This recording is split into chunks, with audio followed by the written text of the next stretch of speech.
مال حرام دو طرح کے ہیں. ایک وہ مال جسے شریعت نے ہمیشہ کے لیے حرام قرار دیا ہے، وہ ہر حال میں حرام ہے. اور دوسرا جسے بندہ خود اپنی ایکٹیویٹی سے حرام کرتا ہے.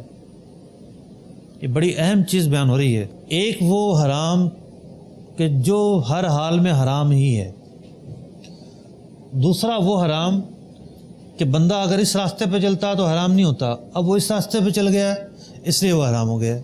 مال حرام جو لی ذاتی ہی ہے، یوں کہ یہ جو ہر حال میں حرام ہے، اس کی 11 قسمیں ہیں.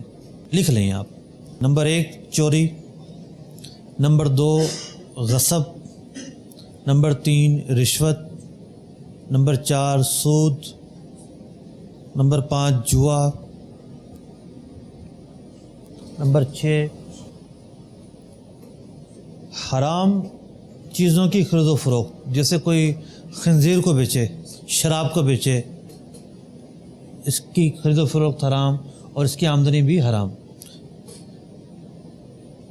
نمبر 7 دھوکے کے ذریعے حاصل کی گئی کمائی.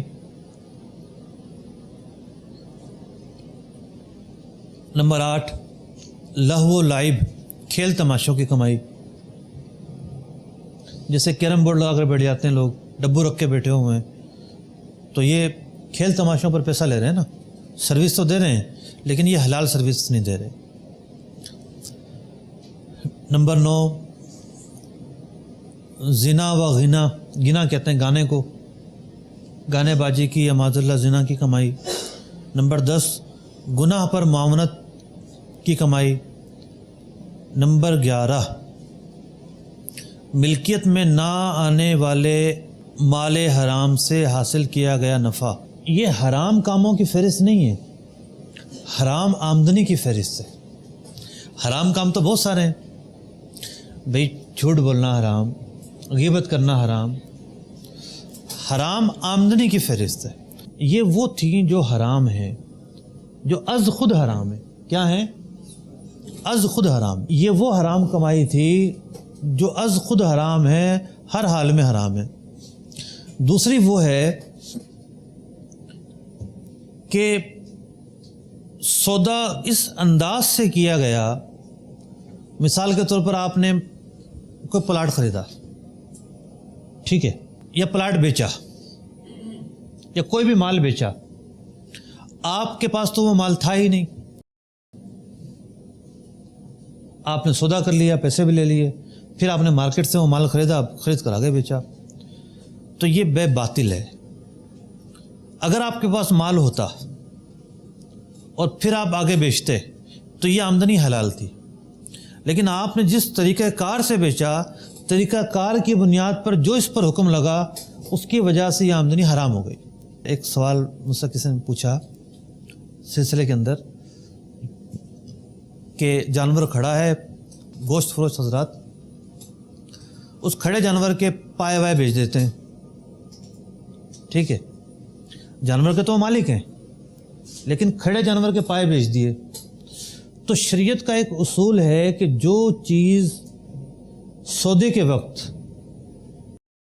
ڈیلیوری دینا اس کا ممکن نہ ہو، اس کو آپ نہیں بیچ سکتے.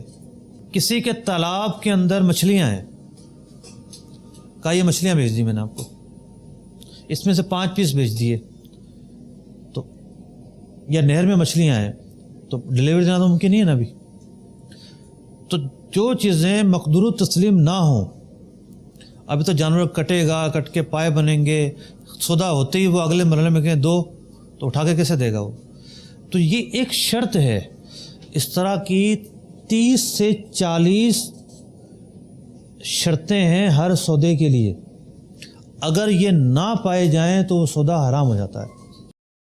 اس سودے کو بے فاسد کہتے ہیں.